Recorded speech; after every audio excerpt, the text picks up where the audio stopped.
Hello and welcome to the White Fox Talking Podcast. I'm Mark Charlie Valentine, and at the side of me, as usual, Seb. Hi, Charlie. Hello, mate. How are you? Back again. Good. Another night in the studio. Always fills me with joy. Wow. I meant that positive. All right, cool. Well, it's good because we managed, so basically for those listening, sort of load up with podcasts. We try, because during the summer, I like to be out cuddling trees. What do you like to do, sir? Well, we can also not really get into the studio. We can't get into the studio, yeah. Unfortunately, our studio is not as accessible, so if we can do that. But it's good, isn't it? We get to concentrate at the work. So, yeah. How's everything else, all right? Everything fine, Charlie. Excellent. Right, I'll stop waffling I will introduce our guest. And our guest this evening is whatever time you're listening, I suppose, is Sip Powers. Hello, Sip. How are you? Hey, guys. How you doing? Yeah, we're good, thank you. So could you just give our listeners a little introduction about yourself, and then we'll get on with the main sort of gist of the podcast? So I'm ex-military. Excuse me. I served 34 years. I got out in 2022, and I've been doing endurance challenges for some time now to raise the profile for combat stress and raise them obviously a bit of money. I've completed one recently, the Enduro 214, and I'm about to do my next one, the Enduro 3, in August. Cool. 34 years service. Wow, what was it? What were you serving in? Where were you serving? So I started as a junior Marine, and then I left as a LE major in the Royal Logistic Corps. Right. And I was 34 years. I mean, it's a lifetime, isn't it? That. Yeah, it was really good. It was really good. Obviously, there was, some moments, but yeah, I can't complain. It's kind of forged the sort of person that I am today, I suppose. Yeah. Can I ask before we get onto the sort of main topic and the challenge? How did you find 34 years service and then into civil life? The transition has been difficult, and right. I think a lot of veterans that have so in the military, people that do their full service, if they join as soldiers like I did, they normally do 22 years. That's called colour service, and then they will be fortunate enough to get a pension, or they used to in the old system, and then they would obviously transition into their next chapter, and a lot of veterans struggle with that transition because they have a code, a moral compass, and sometimes they don't quite align when they come into civistry, and they can find it quite difficult. Yeah, I can imagine. Yeah, I can imagine. So I know you're from Baymel, another international mountain leader. So you've obviously been keen and interested with the outdoors. And how's that world treating you at the moment? Yeah, really good. I mean, I was very lucky. I was a paddler as a Marine cadet, so I was into stuff outdoors before I joined the service, and then that's just continued all the way through my service. So I was very lucky to get many of my qualifications, both military and civvy, while I was serving. I kind of had the top end qualifications in we call it the Joint Service Adventure Training Scheme. So I did a lot from mountaineering, climbing, alpinism, Klettersteiging, paddling, went on lots and lots of expeditions all over the world, and took literally thousands of young soldiers through that process as well to become instructors in their own right now. And it's nice because I've met a few of them, and they're kind of where I was now, which is amazing. Yeah, I mean that must be a good feeling doing that for a living, and then moving into civistry and doing pretty much similar. Well, I didn't do that for a living. That was a sideline. Eventually I was a logistician. I did many jobs, right. Quartermaster, regimental careers officer. I worked at Army HQ doing adaptations for the tri-service. I created that kind of document that's still being used now. So I did many jobs, but I was very lucky that I could still do all of the adventure training stuff for units and for the service. And I was also quite heavily involved with Battleback, and Battleback is Okay. a MOD led initiative, but funded by charities, predominantly Help for Heroes and Royal British Legion. And Battleback looked after seriously wounded soldiers and helped them rehabilitate through the great outdoors. And we're talking, guys and girls coming back from Afghanistan, diffy limbs, complex PTSD, lots and lots and lots of stuff going on. And I did that for 10 years. All right. So I think we'll have a few more friends in common, because I know CGO used to be quite involved. I think some people from Carnegie Great Outdoors were quite involved with it. Well, basically, the reason that you're on is that you're on the podcast is to talk about the charity combat stress, which is something close to your heart, I believe. Yeah. So something that I realised when I was in service was, most of these young guys and girls were so injured that eventually they would be medically discharged. There's not many of them that would be retained, and the problem was what happens to them once they get out and they become a veteran. And the answer, there are some amazing charities out there, but in all honesty, you have a line drawn through your regimental number, and that's you. You're done. And a lot of these guys and girls were piling in once they left the service. Before I left, I set up my own company called Extreme Outdoors, a bit of play on words, X Forces, and the idea was to get anyone from the military, whether they're serving still or now a veteran, and take them out and take them paddling, climbing, trekking, whatever, for their health and well-being. But also, if they wanted to get on the ladder, and get their foundation skills, I could help them do that as well. And to be honest, I was pretty much doing it for free. Right.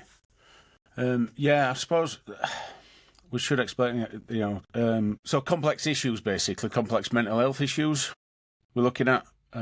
Yeah, so something that's probably, let's get the difficult bit out of the way. I was married for 30 years. I met my wife while I was serving. She was a soldier as well.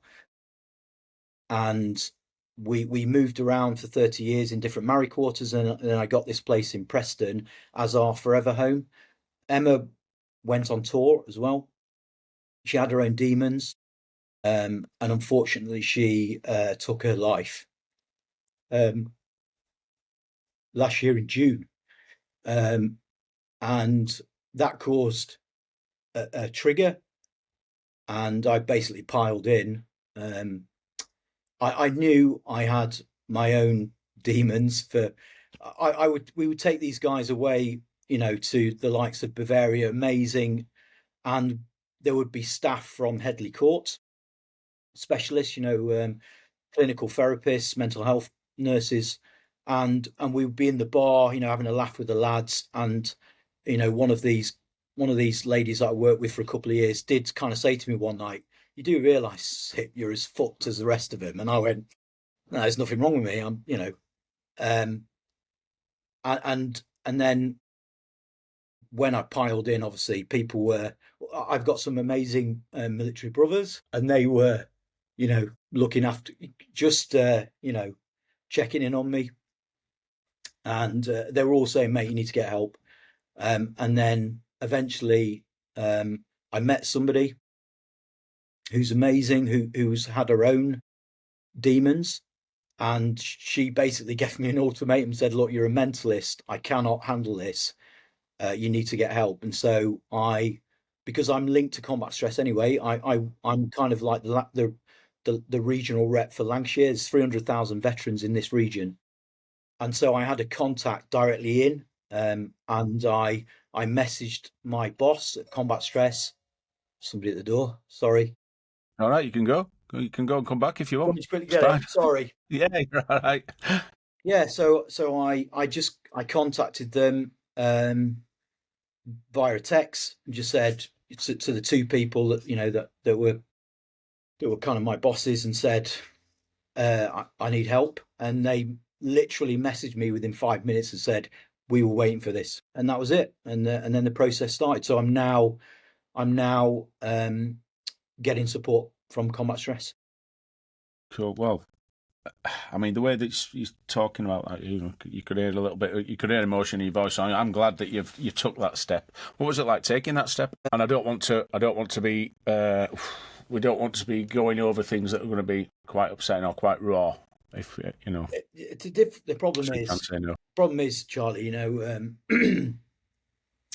yeah, I've not really slept since June the 24th, so it's difficult. Right. But I just see that's training for the Enduro 3, because it's all about doing it with no sleep. Sleep's quite useful, I find. Yeah.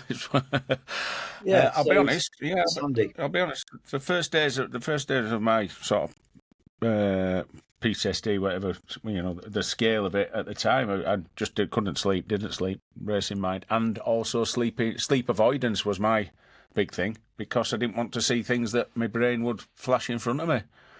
It took a long time. I've shown your video to so many of my mates. Oh, really? Yeah, and as they're listening, and you're explaining about not sleeping, doing things to, all of them are like looking at me, laughing, going, mate. And I'm like, yeah. What about yeah. I mean, it's all these characteristics, and I don't know about yourself. Have you read? And I mentioned this book nearly every episode. Have you read? What's it called? Body Keeps the Score. Yeah. I'll send you a link to that. And the thing was, I didn't. It is a bit like, some of it's tough reading, but what I found was, actually, I'm displaying these traits and mental health issues and destructive behaviours. But actually, when they're talking about, when you read the book, yeah, these are typical behaviours, because but you feel like an individual. It's just yours. It's just, hang on, I can't explain this to somebody. So to actually read it in there, and you're like, actually, yeah, it sort of confirms, yes, there's an issue, but there's also a way through. And I'm not a therapist, by the way, but I would definitely recommend. Can I ask? And you don't have to tell us, what sort of behaviours would you say that you were displaying before we've started addressing it? I'm like insanely hypervigilant, right? Aggressive. I can be very aggressive, and it can just switch. I can hear something, smell something, see something, and I'll just burst into tears. I wanted to take my own life. Yeah. Yeah, I was just right at the bottom, and I felt ashamed, embarrassed, weak. I knew there'd be a stigma. The reason why, not just me, there'll be other listeners that are serving or veterans that will listen to this, and I didn't want to tell anyone while I was serving that I was having problems, because there's a stigma. I was an officer then. I was in command of men, leading them, and I didn't want them to think that their boss was not capable. Just 1,001 reasons, and also it potentially could affect my career, my promotion, me going away on ops again. So yeah, there was 1,001 reasons why I didn't say anything. And the thing is, I did a couple of tours in Northern Ireland, and I wanted to, people out there were saying, look, you're a fit lad. Why have you not considered, SF? And I kind of went down that way, but piled in, because I was diagnosed as a type 1 diabetic. Okay. Yeah. But I was lucky, because I was going through that process. My chain of command wrote some really good letters and said, look, he's a good lad. Let's not discharge him. We'll retrade him. I was a driver at the time, so as a type 1 diabetic, if you can't, you lose your heavy goods licenses. So I had to retrade, and yeah, I was protected by people around me. I'm very lucky to have had people like that saw something else, and because of that, I wanted to prove that I was as capable as anyone else. Not disabled. your med tags actually have, which we hang around the neck when we're on ops. Actually had disability diabetic, and I hated it. I hated it. So I wanted to prove I was as capable as anybody else. So I did all the mental PTI courses, skill at arms, Sandhurst, Carder, Senior Brecon, and went on countless operational tours that not many other diabetics were doing. And I was very fortunate that I promoted through the ranks because of all the stuff I was doing. And then in 2020, when I was at my last post as an OC, as an officer commanding, I got like rapid onset colitis, and they eventually had to do an emergency ileostomy. So I haven't got any bowels, and my arse has been removed, and I've got a permanent stoma, which is not a sob story because I'm one of the only mountaineers that can do multi-pitch climbs and go for a shit. It's amazing. So I'm not moaning, and obviously with the diabetes, I try and eat healthy because I have to. So, but the problem is the military then turned around and sort of said, look, because of all of these things going on now, the chances are you probably won't be able to go on ops anymore. And I didn't want to stay in the military and not lead men on ops, and so I made the decision to go to do what they call an R2R, regular to reserve transfer, so I could still continue to support battle back and still be a logistic officer and do the military stuff as well, and maybe have a chance of still going on tour. I don't know.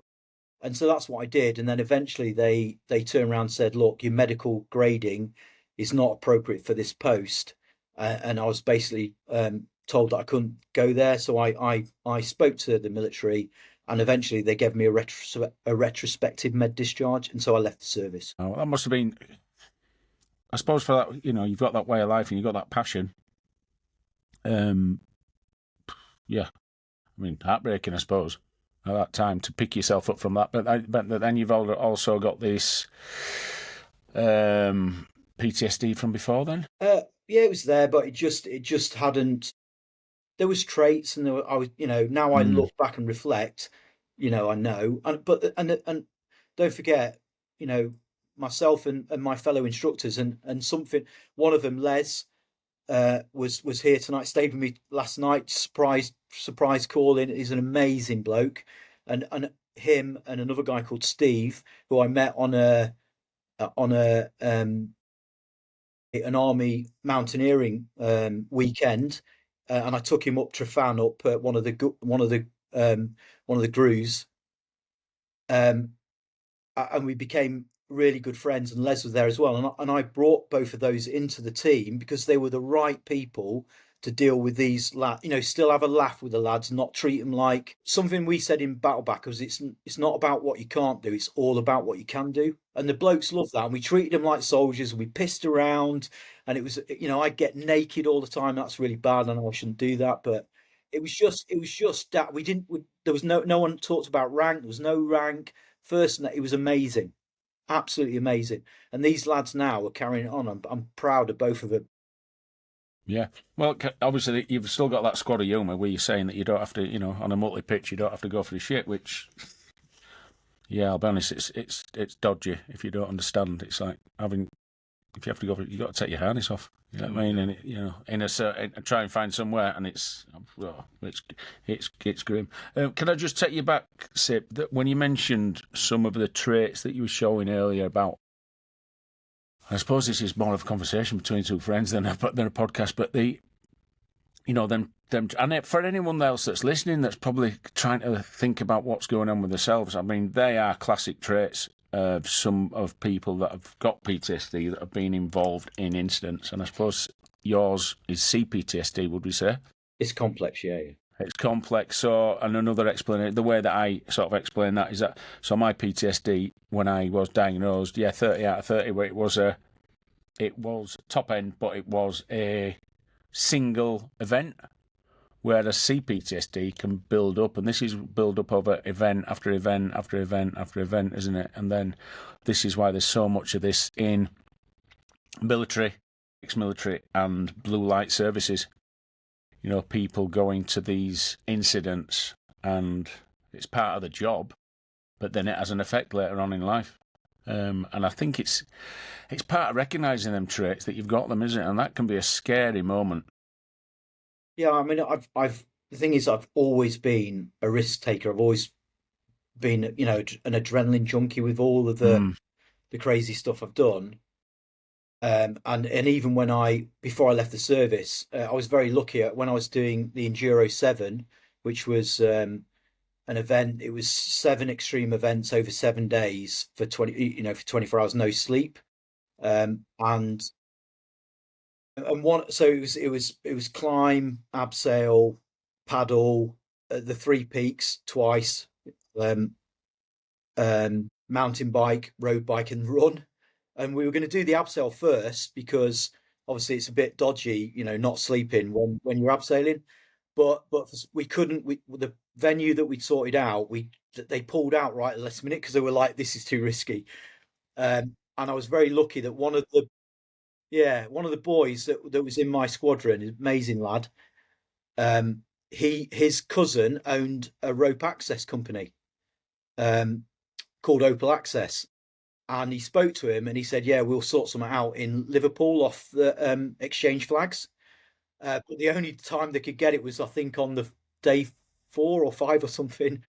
But they set it up and it was amazing. And in the end, I had a bit of a bromance with the two bosses, Lee and Martin, and sorry, Kenny. And they said, "Look, you know what you're doing when you get out?" And I went, "Well, I don't know. I've got my own company." And they said, "Look, you're a climber and all that. You know, why don't you get your rope access ticket and come and work for us?" And I was like, "Okay." So that's what I did. And I finished on the Friday. I qualified on the Friday, and on the Monday, I was jumping off buildings, you know, rigged up. And again, I was like, with a bunch of close little Yeah. team, we're putting our kit on. It's jingling around. We're checking each other, and it's dangerous.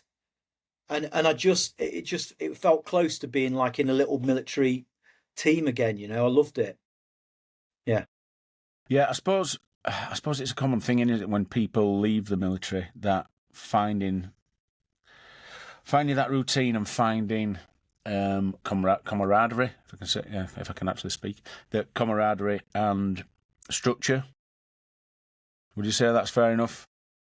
Yeah, absolutely. I think one of the biggest things that I miss are my mates, you know, and just the way we can communicate to each other and trust each other, and you know, sometimes you don't have to say anything. You know, you can just look at someone and they know, and they go away and they do it, and I don't have to check them because I know it's going to be done.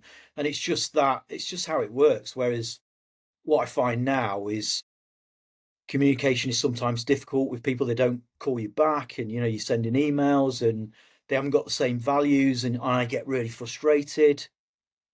um and it's another reason why. So I've now joined um Bowland and Pennine Mountain Rescue. It's something I've wanted to do for 20 years, but I never had any stability to do it.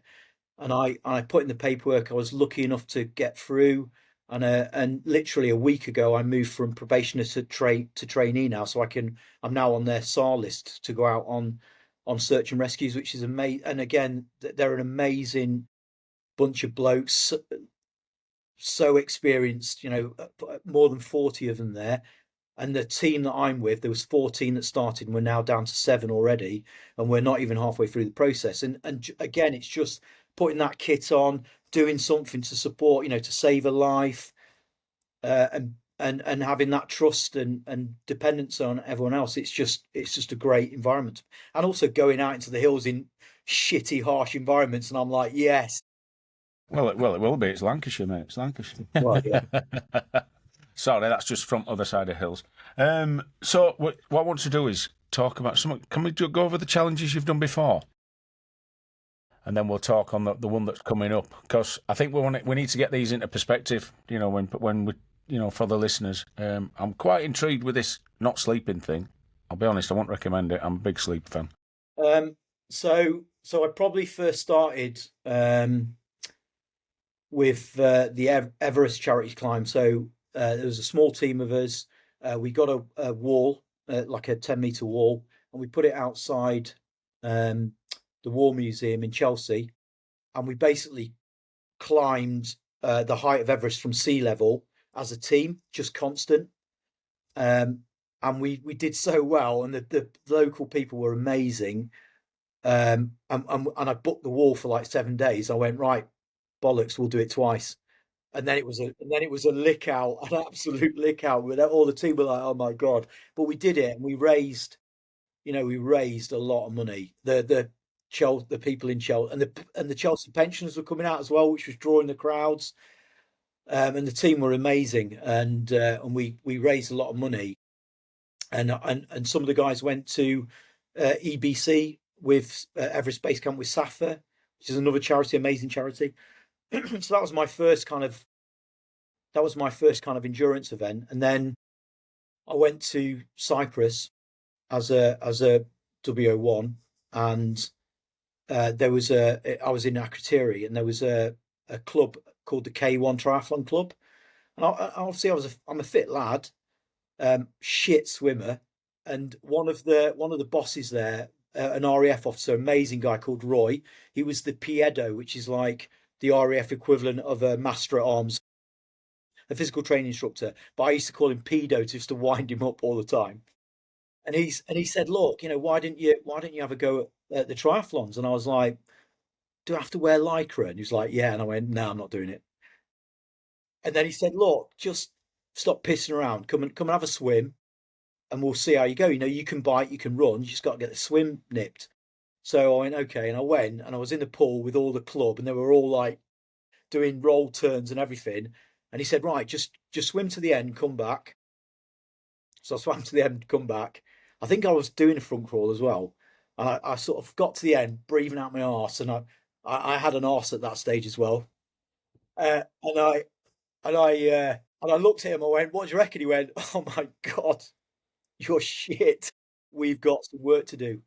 And so he kind of got me into triathlon, and I just got the bug. And then I was part of the club, part of the committee, but I was never going to be a podium finisher because I'm just short and stocky. I'm not like a triathlete build.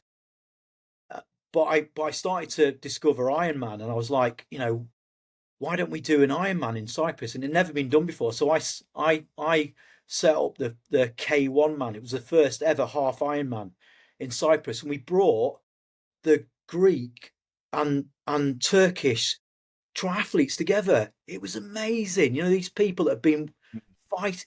It was amazing. The station commander was there. He gave the prizes out, and he was like, "Oh my God, why can't we do this?" And this would sort out world peace. Yeah.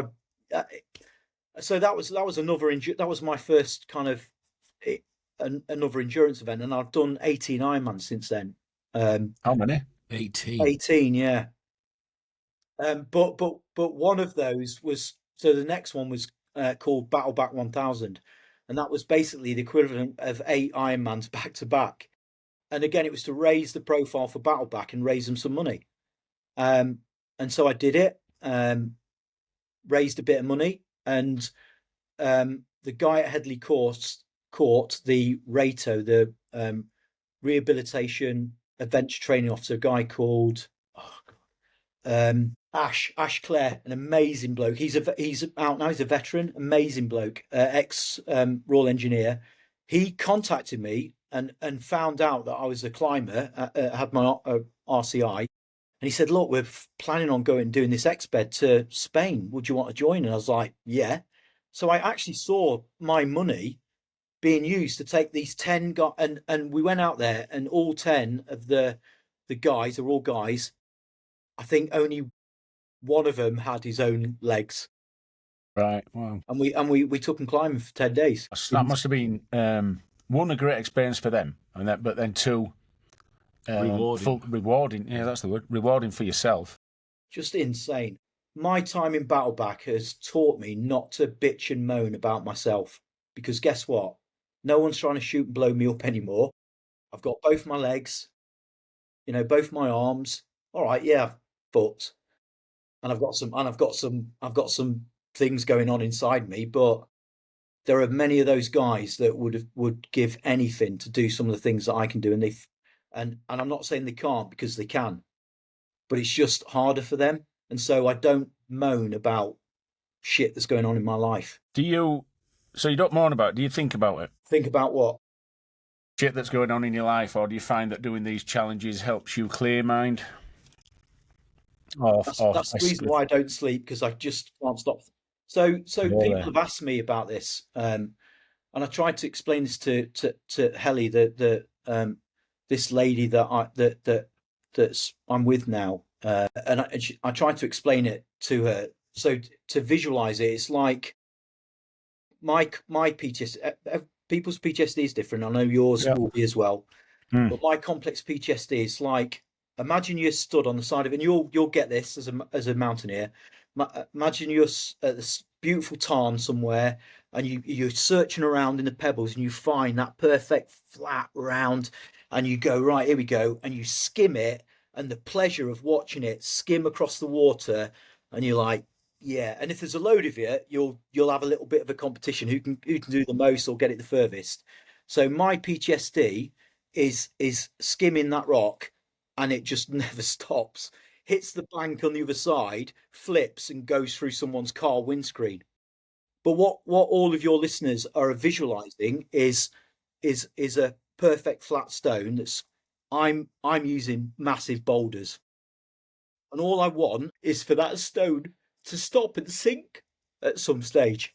Right. Are you okay, And, bud? Yeah. and it's not there yet. Right. And when I do these challenges, so when I did the Enduro 214, which was all the Wainwrights in one sitting in August, when the two storms hit, it was like the worst weather ever. The first 5 days, I was just solid rain. Didn't see anyone for 3 days, because why would you? Why would you go out in that? And of course, I had a lot of time to think about stuff. Yeah, and at that stage, my wife Emma, I hadn't told her I tried to take my own life, and I told her at the end, and she was very upset, confused. And the problem is, I was going to use my insulin to OD, and then and not leave any wills, so that my life insurance would go to Emma, the house would be sorted. That was my thought process. The irony is, Emma used my insulin to take her own life. So it's like I fed her, and unfortunately, she didn't die straight away. It took 12 days in hospital, and I sat by her bedside for the 12 days, and that's probably, and held her in my arms when she died, and that's probably the reason why I don't sleep, because that's hardwired over those 12 days, I suppose. And also, when I did the Enduro 7, that was no sleep. And the reason for that is when we've done the battle back, all of these boys and girls have got lots of stuff going on, but one of the most common denominators with all of them was sleep disruption or sleep deprivation. And some of them were on tablets to try and help, and all sorts, but it was a common theme for all of them. So that's why I did the Enduro 7, to try and raise people's understanding that we're asking these veterans to hold up a job, look after their family, be civil, be good people, and they are in a world of pain, and people don't understand what, and you will understand this, and that's why I'm doing the Enduro 3 again with no sleep, because well, no one's ever done it, for a start, and I just want people to sit up and listen. Yeah.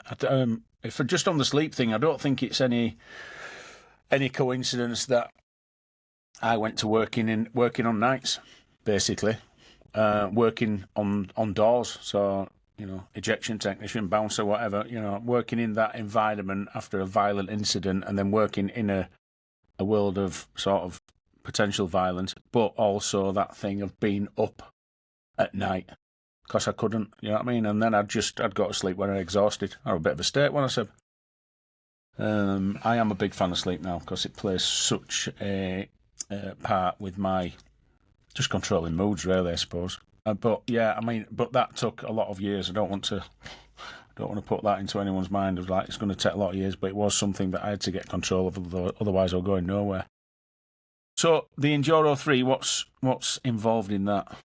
So basically, it's paddle the Great Glen from Fort William to Inverness. It's most of my stuff I do solo because I just don't have to look after anyone then, and also nobody wants to do it. They're like, "Fuck off, are you fucking mad?" Well, I'll be honest, that's what I said to you when I heard this. I'm like, what? You're doing what? Yes. So there's a bit of that as well. So basically, I'm going to paddle from Fort William to Inverness, turn round, mountain bike the Great Glen Way back, turn round, and run back.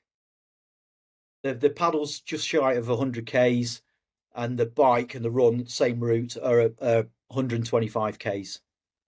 Yeah, and all with no sleep. So it's not a small undertaking. It's not like a small triathlon. But do you know what? I'm like, I don't think it's going to be as bad as a 214, if I'm honest. No. And I got really into it. I got super hill fit. And there was a guy called Cole, amazing lad. He was the boss of the Polaris Mountaineering Club that I'm part of, and he came out about day 4 or 5. And he's a fit lad. He was SF himself, and I was struggling to, but I had a 25 kilogram because I had all my kit on me, and I was struggling to kind of keep up with him. And then I think he came out again day 18, and he was like, "Oh my god, I can't keep up with you, and you've got a fucking 25 kilogram Bergen on. I've just got like a light day sack." Because I just got used to it. I got used to the routine and the love of being in the mountains. It's always been my sanctuary. Always. Yeah, I think that's why I got back into this sort of outdoors from being a kid, and I've spoken about this loads of times on the podcast. From being a kid and just being out and wild and a bit feral, and then modern life, and then my PTSD, and then finding my way back into mountains. That was such a big part of, well, sort of learning to, I won't say sort myself out, but learning to cope. You know what I mean? Or learning to live with the PTSD. I still have my moments. Yeah, definitely still have my moments. But it's something that obviously played a massive part. Well, the hills don't judge you. You stole that off my video. I said that on that video. You can't say that. Oh, sorry, yeah, sorry, I stole that. That was Charlie's, not mine. No. We should say that's the video that Rob Johnson, Film Up I, made about my going through mountain training and sort of learning to live with my PTSD. And I don't want this to turn into a conversation between just ourselves, but it's like one of them things of learning to cope with it rather than trying to control it. You know what I mean? Or controlling it rather than fighting it, I think. I think that was because I had enough battles on. Do you know what I mean? Just with the traits. So, and you're doing this to raise money for combat stress and for, is it it's for mountain rescue, but is it just for your team or? But for Bowland, yeah. Yeah. So this is the first time I've ever split. I've always done all my stuff for combat stress, but this time I decided just to try and split it to share the love, really. Yeah. So I know you said you're doing the challenge on your own, but are there other people doing the challenge as well? There's 2 people. So there's he'll hate this when he hears it. Colonel Jeff. So he kind of introduced me to Battleback. He when I first joined the team, he was kind of running the show, and we've become, just he's still serving as well. And my partner now, Helly, is that I've got a van, and they're going to drive my van. Basically, they'll just be ahead of me at a checkpoint, and I'll paddle or bike or whatever onto them, give me some scran, and then they shoot off to the next checkpoint, and then we just do that for the whole event. How long first of all, what date is it? So it starts on the 2nd of August. It's a Saturday. Is that mid? That's got to be mid-season up there, mate. Yeah, it is. It's great. It's another challenge, yeah. Yeah. Perfect. The thing is, I planned it because at the time I was working in education within SEND schools. Okay, yeah. So I knew I would have, obviously, school summer leave, So that's why I planned it. But I'm no longer working for those schools now. I'm now working for Keys Group, who also deal with looking after children and adults in SEND and in trauma. They're an amazing company. So that's who I'm working for now. So I've had to put in a week's leave, but they've been so cool about it. Right. So, and how long do you expect the challenge to take? I'm thinking recovery as well. Well, I've actually got something else on the Saturday, so I need to get it nipped. And Colonel Jess flying out to Norway, and he's like, "Sit, please don't take longer than 7 days." Right. So I depends on the weather, because if the winds are behind us, yeah, that is going to make life easier. Bearing in mind that Loch Ness is a very dangerous place to be. I've paddled. I've actually paddled the entire Great Glen with Colonel Jeff. We did it in open boats as well, and with other people. So I've done it. So I know it. But it's the only inland water that's got its own RNLI. So that puts a bit of a combat indicator on how dangerous it is. So, and don't forget, I'm going to be paddling it solo. And it will be through the night as well. So I'll be paddling it with a head torch on. It's going to be, and if the winds are against me, and the wakes can be up to 3 meters, it's going to be honking. I watched a program about there's like a top wave. It's that deep, isn't it? There's a top wave and a bottom wave below it, a few meters down, and that pushes the top wave even higher. Massive rollers that can flip a kayak over really easily. Are you mad?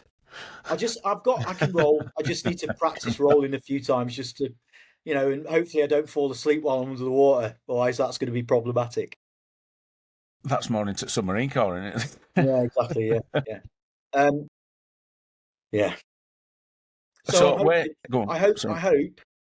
hope I can do the paddle in 2 days. Right. I've done it in 3.5 days before, but that was in an open boat. But I was sailing as well, but I'm in a sea kayak, so it can cut through the water pretty quick. And I'm trying to train hard to grow my biceps so I can paddle. And then I'm hoping I can get the mountain bike nipped in 12 hours. Oh, that's a breeze then, yeah. And then the run. So when I did the Enduro 7, the last event was the run, and it was around the airfield at the camp that I was stationed at. Bearing in mind, I'd done the 3 peaks a couple of days before and ripped my feet to pieces.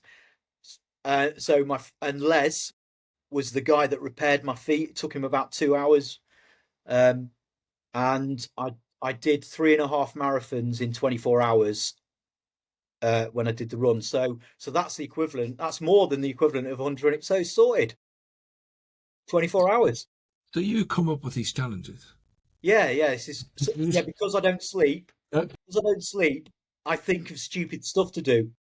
So this is happening in August, and in 2 years' time, it's probably my last one, which will be the Enduro 282. You'll know what that is, Charlie? Oh, the 282. I'm allowing 6 weeks for that. But the difference is, and no disrespect to the guys, they've got the speed records. They are insane fell running athletes. But the difference is they're being looked after by a support crew, accompanied. They're not really navving. They're carrying, I want to do this off my own back, carrying my kit, because that again replicates what these veterans are having to do, carry their life on their shoulders and get on with it. And I don't want to come across as disrespectful for the guys that have done these amazing feats and girls, because I think the quickest 214 at the moment is a lady. I want to do this under my own power and steam. And the great thing is, anyone can come and join me. It'll all be mapped out, and and wherever I am, can follow the breadcrumb, and they can come and join me and walk in the hills for a couple of days, camp out if they want, do whatever they want. That'd be amazing. I'm going to say I'll come and see you, but I don't think I'll keep up, to be honest. Bloody hell. Yeah, I will be doing it fairly quick, because I've only got 6 weeks to do it. Right, yeah, be a bit brisk. You know what, I was saying earlier, I've got 17, 18 weeks to this marathon, and I'm dreading training for that, and you're doing stuff like this. It puts everything into perspective, though, doesn't it? these challenges that you're coming up with. How can people sponsor you for the challenge? How can they do it? So if they go on to the Extreme Outdoors website, and it's got a tab there, Enduro 3, and they can just click on it. It tells you a little bit about why I'm doing it and who it's for, and there's a Just Giving button on there, and it's easy. Yeah. We'll add these links to we'll add them up, and we'll get this out before. And I really appreciate that. We're living at the current time where everyone's counting the pennies, and I've had this discussion with Combat Stress and said, look, because last time I raised about 16 and a half, 17 grand. The time before that 24. The time before that about 33. It's getting less and less and less, and I think that trend is going to continue with the current situation. But if people can share it, I could rest. I think my skimming rock boulder will finally sink once every single person in the UK have heard of Combat Stress and what they do for our veterans who are suffering in silence on a daily basis. Yeah, I think... and let's help get the word out. Yeah, well, we're delighted to help you get the word out, Sib. I think what you're doing is like... We do use these terms of superhuman, but yeah. Do you know what more, as a friend, I hope you're doing this challenge, and the cause that you're doing it for gives you some rest as well, and it does bring, this boulder to rest. I think getting everyone in the UK, I think you might be setting yourself a massive target. You know what I mean? I mean, it's something to aim for. But if anyone wants to do the 214, I've got all the mapping. They can have it. And if anyone wants to do the Enduro 3, I'm creating the mapping. They can have it. I'm quite happy. Quite happy for someone else to have a go. You should license them and sell them. I will help anybody if it means they get outside in the great outdoors. I will help them. Yeah, you should license them, mate, or sell them for a small fee.